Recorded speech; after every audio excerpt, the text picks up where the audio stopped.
Hey everybody, welcome to my channel. My name is Monica. Today we're going to be talking about acid reflux and excess weight. If you haven't yet, I would strongly encourage you to take my free digestive type quiz where you will learn what your digestive type is. There are 4. So in this video, we're going to be focusing on the hot digestive type and how to address it.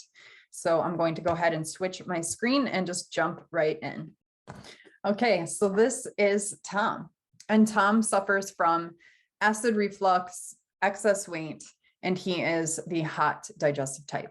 So what are some qualities and characteristics of Tom? Well, he has strong workaholic tendencies and he puts his work first a lot. So when it comes time to deciding between work and his mental health, he often chooses work at the expense of his health. He is medium to large bone in frame.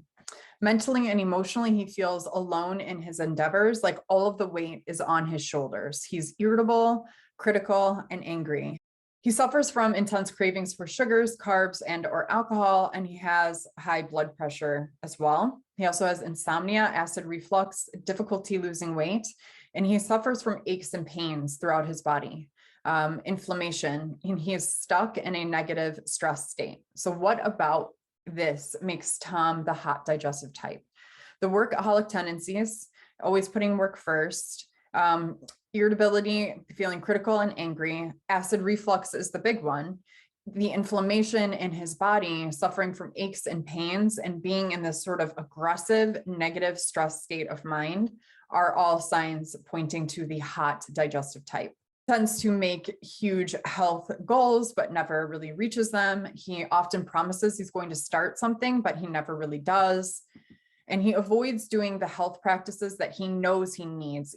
When Tom decides that he's going to lose weight, what he typically does is try some kind of a fad diet. And he makes a huge commitment to it, but then he has trouble sticking to it. But what I want to do is just take a step back and look at Tom. You know, he approaches everything with this place of aggression, making a huge goal, and he's underneath a lot of stress. Some of the stress that he experiences is absolutely real. From the pressures, life pressures, but some of it is also self-inflicted by the way that he is consistently interpreting the stressors in his life and how he chooses to relate to that stress. The thing that Tom really needs to focus on is how he digests the stressors in his life. If Tom were to do that, he would find that his weight loss efforts would be a lot easier. His stress struggles are a major obstacle to him being able to lose weight or resolve his acid reflux. There are many different impacts of stress on the body. Stress accelerates the progression of nearly all disease. It impairs motility and digestion. So motility is the peristalsis wave when we swallow food. It can slow it down or it can speed it up, leading to either constipation or loose bowel. It also stimulates inflammation in the body. It increases pain receptor sensitivity, which is really important for somebody that has IBS or acid reflux to look at.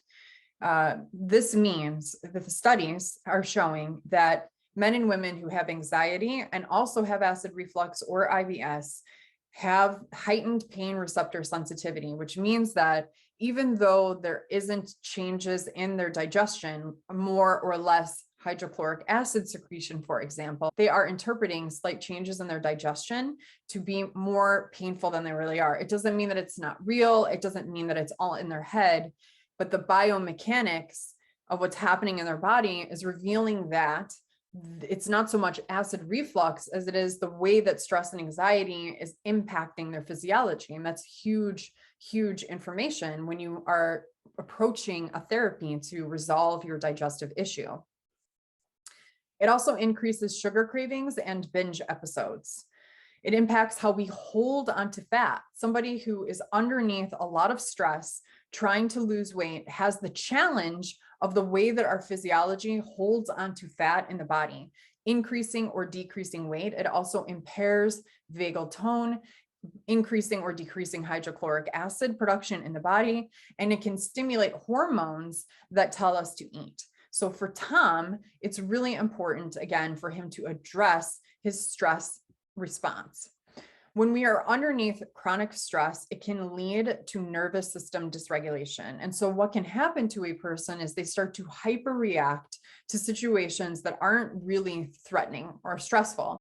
It can also mean that a person may be unconsciously drawn to situations that create stress. It's almost like your body finds homeostasis in stress, in fight or flight, in fear mode. And so then you become drawn to situations that will provoke that same sort of feeling. Sometimes men and women who are really ambitious and driven have used stress energy as a way to propel them forward in their careers. And when they don't have that stress energy, they sense that as boredom or lack of fulfillment or something sort of missing, or that may make them nervous that there's not something stressful going on. So they may be attracted to tumultuous relationships, or they may do things to manufacture stress in their lives to make themselves feel what is normal to them, essentially. So for Tom, going on a diet and just looking for a diet is really futile. He needs to address his stress processing and his anxiety. And by doing that, he's getting to the root of his excess weight, as well as the root of many of his physical health issues that he's experiencing. So that brings us to weight loss mistake number one, which is relying on your willpower, which is something that too many people do. They don't take into account the holistic structure of what is going on in their body, and they approach their weight problem from a superficial level. Now, there are many different root causes of digestive issues and excess weight problems, and we're going to be talking about them. And if there's an area that you want me to focus on or talk about, please leave it in the comments section below. In the next video, I'm going to be talking about constipation, microbiome imbalance. So we're going to be talking more about the gut bacteria and excess weight and how those can all couple together. My client, Nicole Shepard, is a very success-driven business professional, and she came to me in a place of total exhaustion, some workaholic qualities, and she was skeptical of trying something like this because it was so different than going on a diet. But she followed the suggestions that I gave her, and this is what she had to say. I was very skeptical, but suffering from weight gain, acne, and overall exhaustion. What a life-changing event. Of course, I had so many questions through the program, but Monica was there to guide me, provide me with alternative ideas and overall support. I can honestly say that I lost 12 pounds, gained more energy, and was completely rid of acne. I've been an advocate ever since. And so adult acne can also be a sign of hot digestive type as well. Our skin is often a reflection of what is going on in our digestive system. Your weight loss and journey to enhance your digestion could be one of the best things that has ever happened to you. I know sometimes these things feel very problematic and we don't really want to change our lifestyle. We just want to keep on going. But when you approach these things from a holistic perspective and get to their root cause, looking at mind, emotions, what is my relationship with food? And instead of doing a suppressive diet, working to enhance digestion and strengthen the microbiome, which can really alleviate you of cravings and inflammation and support your natural desire for eating foods that are balancing for you, it becomes a very beautiful process of transformation rather than going on a diet of restriction or repression. If you haven't yet, get on my wait list to access my digestive type quiz, where you also get a healthy gut and weight roadmap. And I also have an upcoming masterclass that everyone on my list will get access to. So you have to be in my community to get access to this masterclass so that you can understand what I'm talking about. I am preparing you and educating you by giving you some of these additional quizzes and things like that, so you'll know what I'm talking about in the actual masterclass. But in order to access it, you will need to get on my wait list and get these other goodies as well. Thank you so much for your time and consideration today. I hope that this information aids you on your path.